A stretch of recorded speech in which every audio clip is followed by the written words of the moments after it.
Menurut Zaki nih ya, pemimpinan ideal sesuai dengan keinginan Gen Z itu yang gimana sih? Banyak masyarakat hari ini yang memilih pemimpin itu bukan karena gagasannya, kemudian bukan karena idenya, kemudian bukan karena integritas seorang pemimpinnya, dan kemudian ya bukan karena track record pemimpinnya. Boleh diceritakan kemarin pengalaman nyoblosnya atau kesannya gitu pas nyoblos?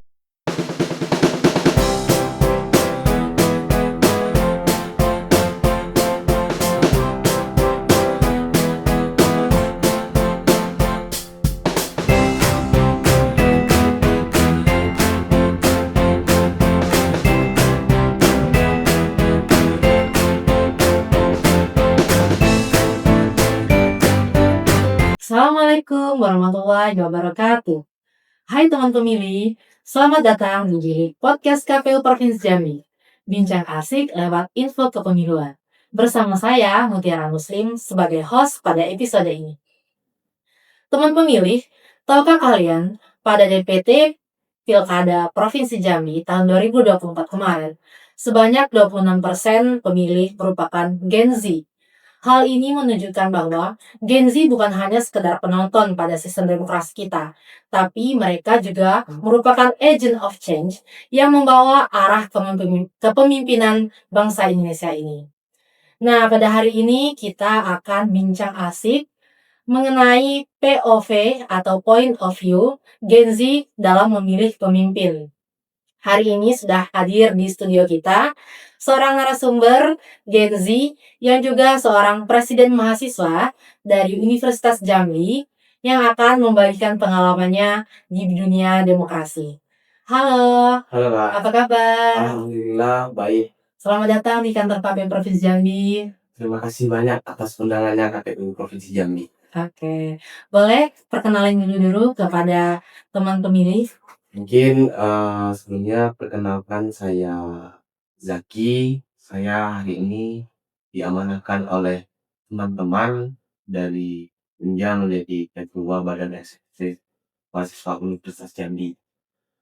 Saya dari jurusan Agroekoteknologi, Fakultas Pertanian. Oke. Mungkin bisa di-share juga asalnya dari mana? Oh, kalau asal saya dari Kerinci, tepatnya di Sulak kalau orang tahu Kak. Nama daerahnya itu di Sulak. Berarti Zaki ini Ohang Kincai ya? Ohang Kincai Ohang asli, Kincai asli. 100%. Oke Zaki, coba boleh diceritakan sedikit sekarang kesibukannya ngapain sama aktivitasnya di kampus? Mungkin kesibukan Zaki hari ini tentu sebagai Ketua Badan Eksekutif Mahasiswa Universitas Jambi, ada program-program yang dijalankan oleh BEM, kemudian mengurus itu, kemudian juga karena hari ini Zaki sudah semester akhir, tentunya ada tugas-tugas akhir yang harus kita selesaikan Kak. Karena kalau nggak ditelepon terus sama orang tua, ini Iya. kapan diselesai, ini kapan diselesai. Iya. Itu juga sebagai tanggung jawab Iya. sebagai mahasiswa. Iya.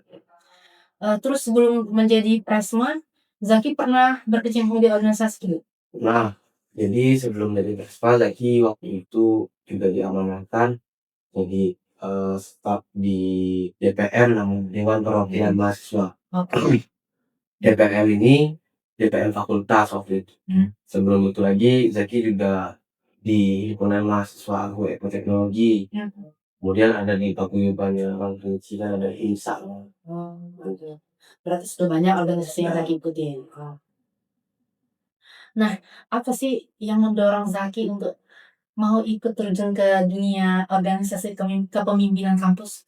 Sebenarnya yang mendorong Zaki hari ini tentunya satu, Zaki ingin belajar bagaimana apa yang dirasakan ketika kita menjadi seorang pemimpin. Pasti ada susah senangnya itu pasti ada. Dan Zaki ingin merasakan proses itu. Karena kalau Zaki tidak merasakan proses itu, Zaki nggak tahu nih kehidupan Zaki ke depan mau seperti apa. Kemudian Zaki nggak tahu nih rasa pahit dan manisnya ketika kita berorganisasi seperti apa. Karena ke depannya pasti ketika sudah tamat kuliah pasti kita juga berorganisasi kok nantinya Di masyarakat. di masa. Eh, kita jeda sejenak ya Zaki. Teman pemilih jangan kemana-mana, stay tune terus di Bilik Podcast setelah beberapa pesan berikut ini.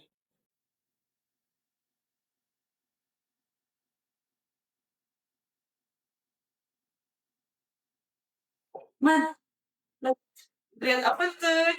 Ini mau ngeliat calon gubernur yang ganteng-ganteng untuk pemimpin kita nanti.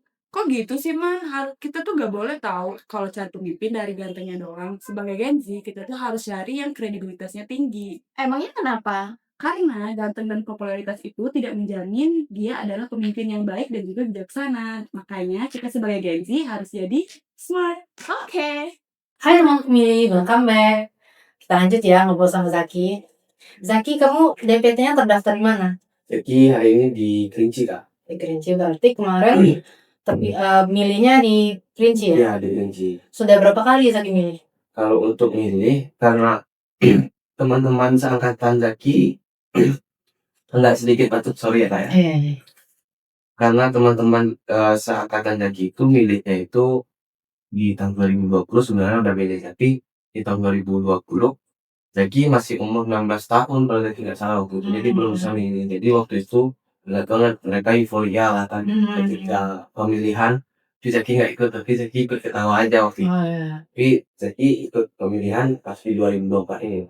Boleh diceritakan kemarin pengalaman nyoblosnya atau kesannya gitu pas nyoblos? Kalau kesan pas nyoblos tentu seru ya, karena kita melihat masyarakat berpartisipasi dalam menyukseskan pesta demokrasi hari ini. Karena kemarin saya lihat apalagi di desa lagi mereka berbondong-bondong untuk mencari siapa nih pemimpin Kerinci selanjutnya, kemudian siapa nih anggota DPR kita selanjutnya gitu.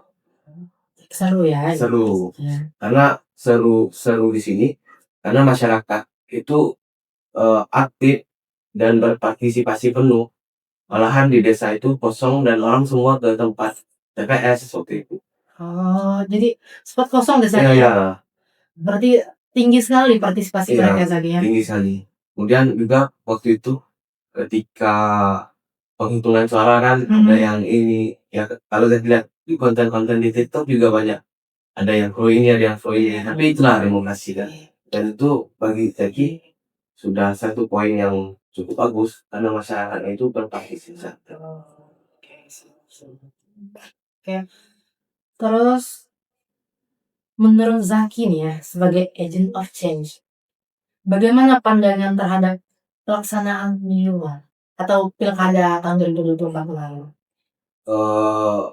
Kalau pandangan Zaki terhadap pemilu kemarin, tentunya yang ingin saya disampaikan hari ini bahwa sistem ini harus tetap terus berjalan meskipun nanti kedepannya ada evaluasi yang tentunya untuk membangun sistem ini supaya lebih bagus dan kuat lagi. Itu yang pertama.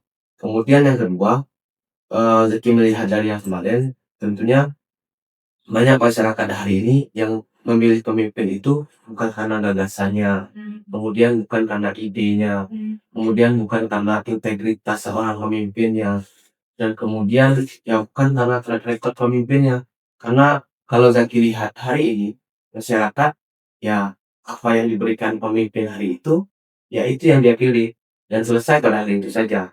Tapi hari ini eh, sebenarnya itu harus menjadi evaluasi juga karena sayang kedepannya ketika harus seperti itu terus sistem demokrasi kita ya nggak bakalan maju-maju Indonesia kalau bagi saya ini.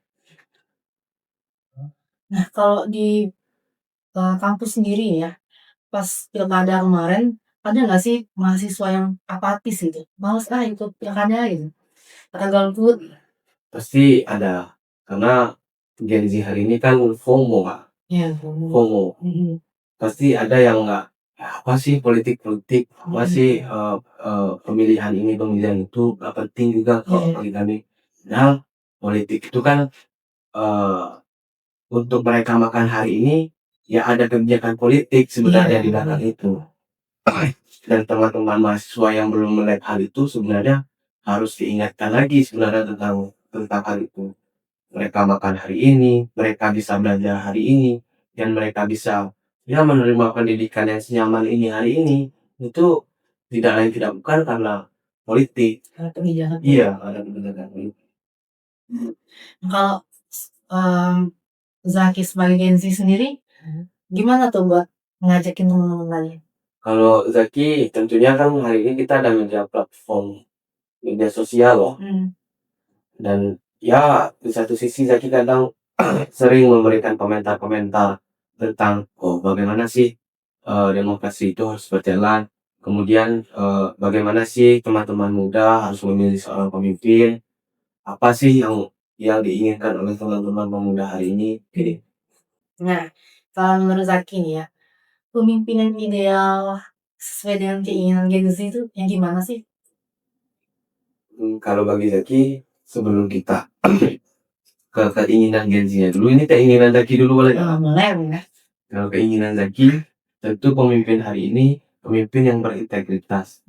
Karena itu dasar fundamental dari seorang pemimpin sebenarnya. Itu harus memiliki integritas dulu. Yang kedua, mereka harus memiliki ide dan gagasan.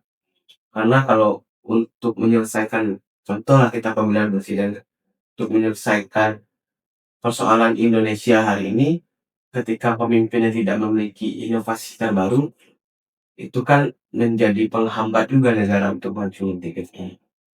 Kemudian yang ketiga, pemimpin yang punya kompetensi. Karena kenapa kompetensi ini harus ada? Bagaimana Indonesia balik lagi ke belakang tadi, bagaimana Indonesia mau maju ketika pemimpinnya tidak memiliki gagasan dan kompetensi. Kemudian selanjutnya itu pemimpin yang memiliki rasa adil. Pemimpin yang memiliki rasa adil.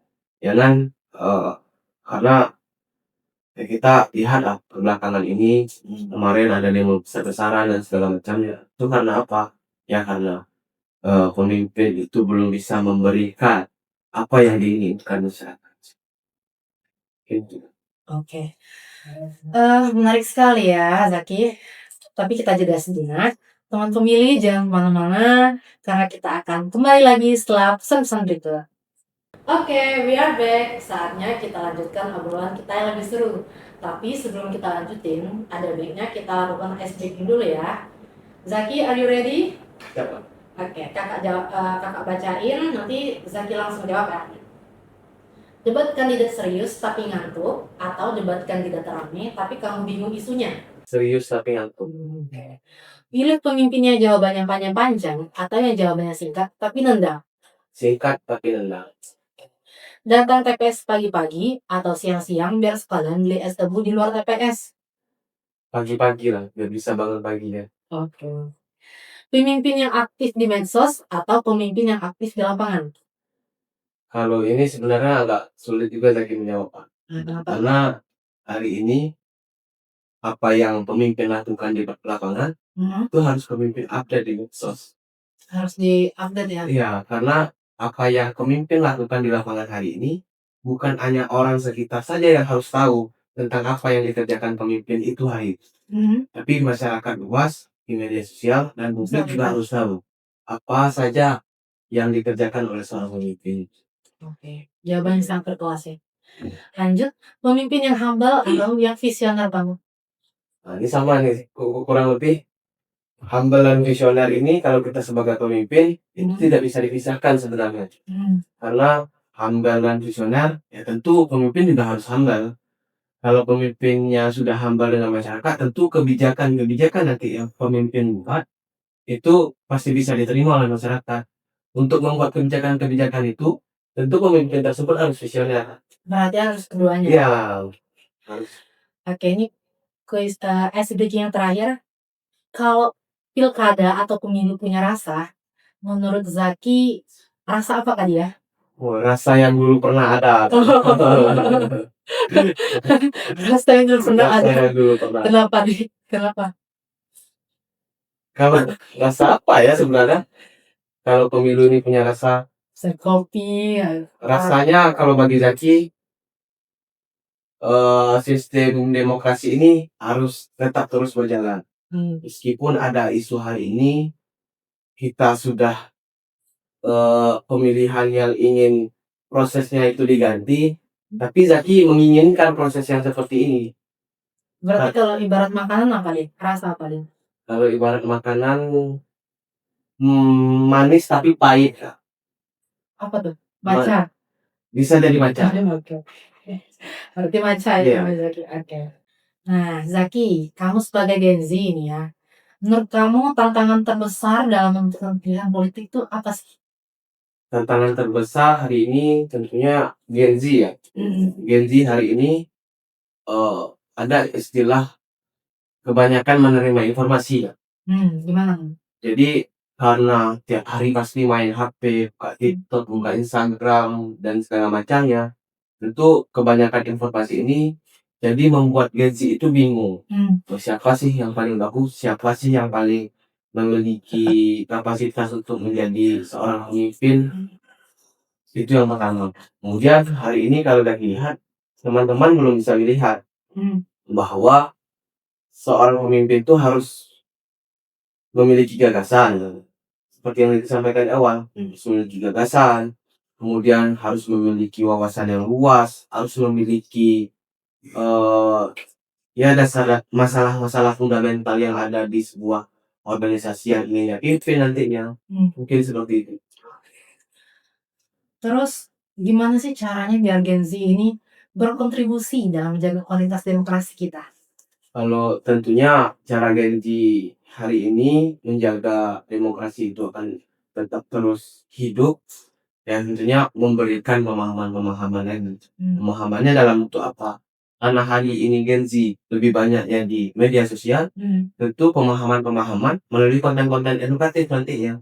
Konten-konten edukatif berupa apakah seberapa pentingnya kita memilih seorang pemimpin, kemudian seberapa besar pengaruhnya ketika kita memilih seorang pemimpin yang ini, dan itu sebenarnya harus dilakukan oleh Gen Z hari ini, karena Gen Z yang kehidupannya hampir setiap hari dari 24 jam itu, rasa lagi hampir hampir dari 5 jam sampai 7 jam kehidupannya itu di HP. Medsos ya? Iya, di medsos.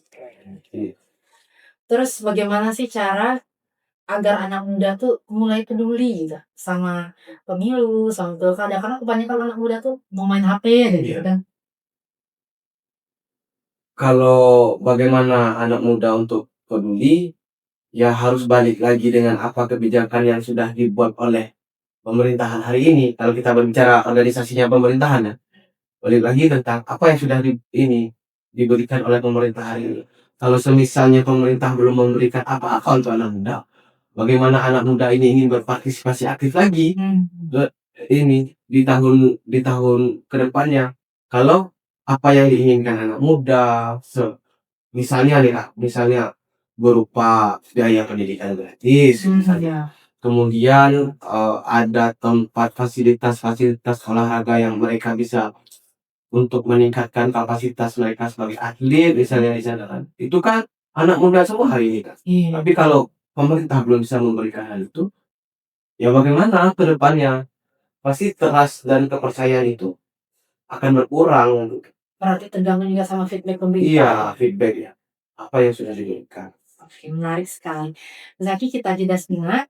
Teman pemilih, kita akan ada kuis. Silahkan dijawab di kolom komentar ya untuk mendapatkan kuis yang berhadiah. Halo teman pemilih, balik lagi di Quiz Fit Podcast KPU Provinsi Jambi. Nah, teman pemilih, selamat pada teman pemilih yang sudah menonton kuis di episode sebelumnya. Dan untuk episode kali ini, pertanyaannya adalah, bagaimana kriteria yang ideal bagi pemimpin di Indonesia menurut teman-teman pemilih? Bagi teman pemilih yang ingin ikutan, silahkan jawab di kolom komentar di bawah ini. Bagi teman pemilih yang memiliki komentar yang menarik, akan mendapat hadiah. Sampai jumpa di kuis berikutnya. Oke teman pemilih, balik lagi di Bilik Podcast KP Provinsi Jambi. Tak terasa kita sudah memasuki penghujung dari obrolan kita hari ini. Nah, oleh karena itu, bolehlah Zaki untuk memberikan kesan atau saran kepada KP Provinsi Jambi. Mungkin pesan atau saran yang pertama tetap jaga integritas. Karena kalau KPU saja sudah tidak berintegritas, kita harus percaya dengan siapa. Itu yang pertama. Kemudian yang kedua, ayo kembali lagi mensosialisasikan bahwa bagaimana pemilihan umum yang secara jujur, adil, dan satu lagi biasanya Pak, jujur, adil, Makasih ya. Jujur, adil, rahasia, Langsung langsung.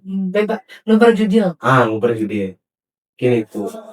Kemudian yang ketiga, yang ingin Zaki memberikan pesan lah sebenarnya ke KPU juga, pola sosialisasi yang harus dilakukan hari ini mungkin sebenarnya juga lebih mudah karena ada yang namanya media sosial. Jadi harus diaktifkan dan harus update lagi, mungkin tentang pelajaran-pelajaran tentang pemilunya lah kalau bagi Zaki di konten-konten KPU yang bisa dibuat nanti. Karena kalau Zaki lihat ini kita punya space yang panjang nih untuk memberikan edukasinya, kita punya space yang panjang untuk masyarakat Kanada di tahun 2029. Entah ini bagaimana sistemnya ke depan, intinya untuk sistem hari ini KPU sudah memberikan ini loh gitu. Mungkin itu saja. Oke, yang terakhir boleh kasih closing statement sekaligus pesan untuk teman pemilih kita. Mungkin closing statement yang ingin Zaki berikan, tetap menjadi pemilih yang cerdas, tetap menjadi pemilih yang memilih berdasarkan gagasan dan ide, dan tetap menjadi pemilih dan jangan menjadi pemilih yang hanya menginginkan sesuatu dari orang lain. Mungkin itu dari Zaki. Terima kasih. Oke. Terima kasih banyak Zaki atas waktunya sudah mau mampir ke KPU dan juga atas aspirasi yang sangat insightful sekali. Ingat ya, masa depan itu dibangun, bukan ditunggu. Jadilah pemilih yang cerdas untuk menghasilkan pemimpin yang berkualitas. Dan juga jangan pernah meremehkan satu suara kita, karena satu suara kita akan memiliki dampak yang sangat signifikan ke depannya. Dan juga untuk yang sudah menonton dari awal sampai akhir, terima kasih banyak. You are the real MVP. Jangan lupa like, share, dan subscribe. Dan juga follow semua akun medsos KPU Provinsi Jambi. Oke, stay smart, stay loud, and see you. Wassalamualaikum warahmatullahi wabarakatuh.